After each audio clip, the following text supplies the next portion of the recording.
This is my ranking of ARPG games like Diablo that I've played, based purely on my personal experience. Each game is placed from masterpiece down to trash, depending on how satisfying the combat feels, how strong the loot and progression systems are, and how much they keep me playing for just one more run. Let's get straight into the list. Nobody Saves the World starts with a simple setup where I control a character who can transform into many different forms, and that idea kept things fresh for a long time. I was constantly switching between forms like a rat, ranger, or bodybuilder, each with their own abilities, and the real fun came from mixing those abilities together in creative ways. At first, combat felt very basic and even a bit repetitive, but once more forms and upgrades opened up, it became much more interesting to experiment with different builds. Some combinations worked really well and made fights feel satisfying. The only issue I had was how clunky it felt to swap between forms quickly during combat, which sometimes broke the flow. Still, the creativity carried it far, placing it solidly in the great tier. Victor Vran puts me in a dark fantasy city filled with demons, and the combat is what kept me going through most of it. I liked how fast and active fights felt, with dodging, jumping, and using different weapons that each had their own abilities. Instead of fixed classes, I could build my character using weapons, powers, and cards, which gave me some freedom to try different playstyles depending on the situation. That system worked well for a while, but after some time, it started to feel like I had already seen most of what the game could offer. Enemy variety was limited, and many encounters began to repeat with slight changes. The story and bosses didn't stand out much either, so the motivation slowly dropped as I kept playing. In the end, this one lands in the good tier. The Incredible Adventures of Van Helsing Final Cut takes me into a gothic world with a mix of magic and steampunk, and what stood out early was the personality in its characters and dialogue. I liked the constant back and forth between Van Helsing and his ghost companion, which added some humor during long stretches of combat. The fighting itself kept me engaged because I had to think about each attack, combining different modifiers instead of just clicking through enemies. Switching between ranged and melee also added some variety in how I approached fights. There were moments where things became messy and hard to read, especially with large enemy groups, and not every mechanic felt polished. Even with that, the game had enough charm and interesting ideas to keep me playing through most of it, and that places it in the great tier. Hades 2 is a fast-paced roguelite where every run feels meaningful, and it kept giving me new things to discover even after many hours. The combat is smooth and responsive, but what really stood out was how much control I had over builds, mixing different abilities, weapons, and upgrades in ways that always felt rewarding. I liked how each run added something new, whether it was new dialogue, mechanics, or upgrades, so it never felt repetitive. The characters and world had a lot of personality, with strong voice work and constant interactions that made the journey feel alive. There were also multiple paths to take, which added variety and kept each attempt fresh. Everything came together in a way that stayed engaging from start, easily securing a spot in the masterpiece tier. Grim Dawn gives me a dark, detailed world where every fight feels heavy and satisfying, and it kept that feeling going even after many hours. The combat has a strong sense of impact, whether I'm using melee or magic, and the progression feels steady as new skills and upgrades open up. I liked how flexible the class system was, letting me combine different masteries and shape my build in different ways depending on how I wanted to play. Exploration also stood out, with large areas, hidden dungeons, and constant encounters that made the journey feel long but rewarding. The story didn't hold my attention much, but the gameplay loop and world design carried everything forward without slowing down. It kept delivering that consistent action and depth, easily placing it at the very top in the masterpiece tier. Titan Quest II brings back that Greek mythology setting with a more modern feel, and I noticed right away how smooth and easy it is to play compared to older ARPGs. Combat feels satisfying with a good mix of skills, modifiers, and build options that let me experiment with different playstyles without much friction. I liked how abilities hit with impact, and the overall flow of fights stayed engaging, especially during tougher boss encounters. The visuals and environments also stood out, with varied areas and strong atmosphere that made exploration feel rewarding. However, the constant flood of loot became tiring, with inventory filling up too quickly and breaking the pacing with frequent trips to sell items. The story didn't add much either and was easy to ignore. Still, the gameplay carried it enough to place it in the excellent tier. Hellclock starts with a strong theme and fast action, and I liked how aggressive the combat feels with abilities that let me move quickly and deal damage at the same time. There's a satisfying loop of upgrading skills, stacking effects, and watching builds grow stronger with each run, which kept things interesting early on. The progression system gives frequent rewards, and it's easy to put together a build that feels powerful without too much effort. However, that also became a problem, since many fights ended up depending more on stats than actual moment-to-moment decisions. Some enemies took too long to defeat even when I felt strong, which slowed things down. The structure started to feel repetitive after a while, and not much pushed me to keep experimenting beyond a certain point. Because of that, this one settles into the mediocre tier. Last Epoch gave me a strong mix of simple gameplay and deep customization, and it didn't take long before I started experimenting with different builds in meaningful ways. Each class has its own identity, but the real strength comes from how skills evolve through their own trees, letting me shape abilities to fit exactly how I want to play. I liked how flexible everything felt, since I could adjust my build without being locked into bad choices. The campaign didn't hold my attention much and mostly felt like a path to something better, but once I reached the endgame, things became far more engaging with varied challenges and rewarding progression.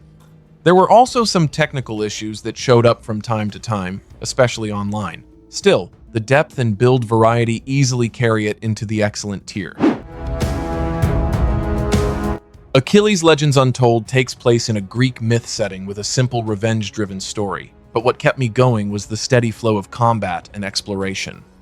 The fights feel more forgiving than typical Souls-style games, with dodging and spacing doing most of the work, and I found it easy to handle groups once I got used to the rhythm.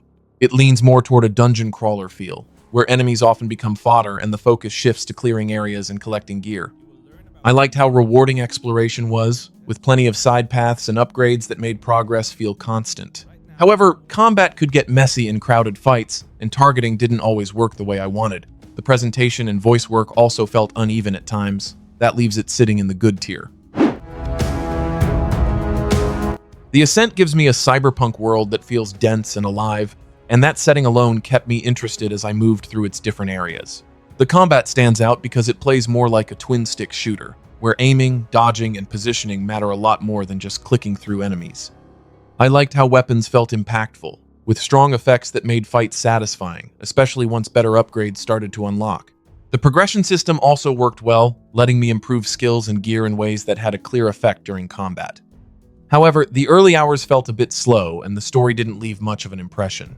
Toward the end, fights started to feel repetitive with tougher enemies thrown in larger groups, which dragged things slightly. Still, the gameplay and setting carry it into the great tier. Torchlight 2 gets straight into fast-paced action, and I liked how quickly it builds a loop of fighting enemies, collecting loot, and upgrading gear without wasting time.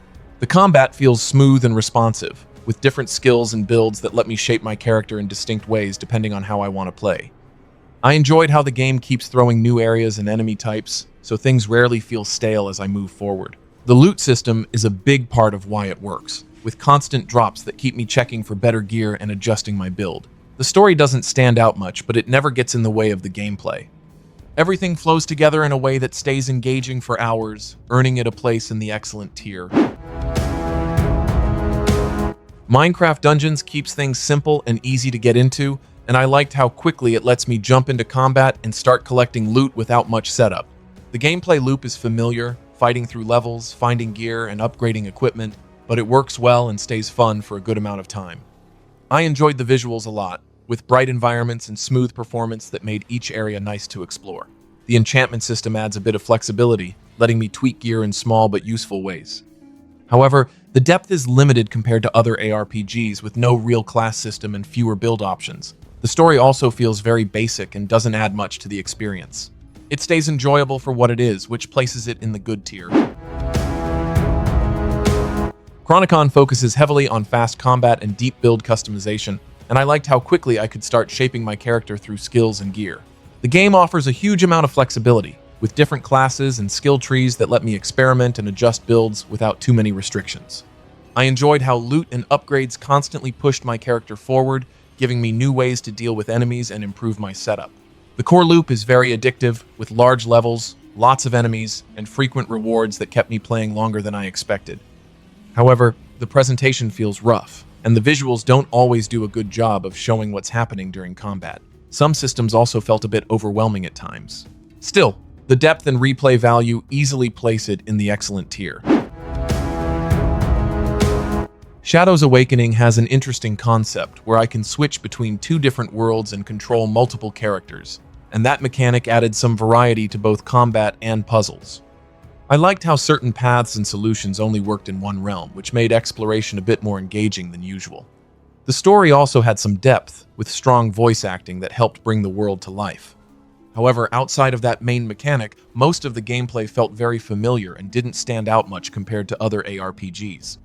Combat is simple and gets repetitive over time, and managing multiple characters can become a bit tedious. The quests follow a very standard structure, which made progression feel predictable after a while.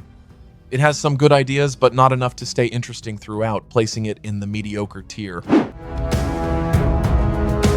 Ghostlore brings a unique setting inspired by Eastern folklore, and I liked how different it felt compared to the usual dark fantasy worlds in this genre. The pixel-style visuals and effects give it a retro look, but the gameplay itself feels modern with smooth combat and a good mix of abilities. I enjoyed experimenting with builds, especially with systems like glyphs and skill combinations that let me shape my character in flexible ways. The maps are large and procedurally generated, which adds variety and replay value as I move through different areas. However, navigating those maps can be frustrating at times, since it's not always clear where to go next, and that slows things down. The story also doesn't stand out much. It does enough to stay engaging, placing it in the good tier. Sworn leans heavily on a roguelite formula with a mythological setting, and I did enjoy how smooth the combat feels with responsive controls and a good range of abilities. There are different characters and builds to try, which adds some variety, especially when experimenting with different weapons and playstyles.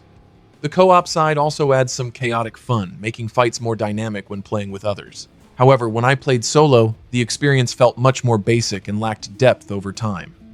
The structure feels very familiar and it doesn't bring enough new ideas to stand out. Enemies can also behave oddly at times, which takes away from the challenge. The world had potential, but the characters and story didn't make much impact. Because of that, it ends up in the mediocre tier. Shape of Dreams mixes roguelike progression with room-based dungeon crawling, and at first it feels easy to get into with a variety of characters and abilities to try out. I liked how each character has a distinct playstyle, which gives some early motivation to experiment and see how different builds come together.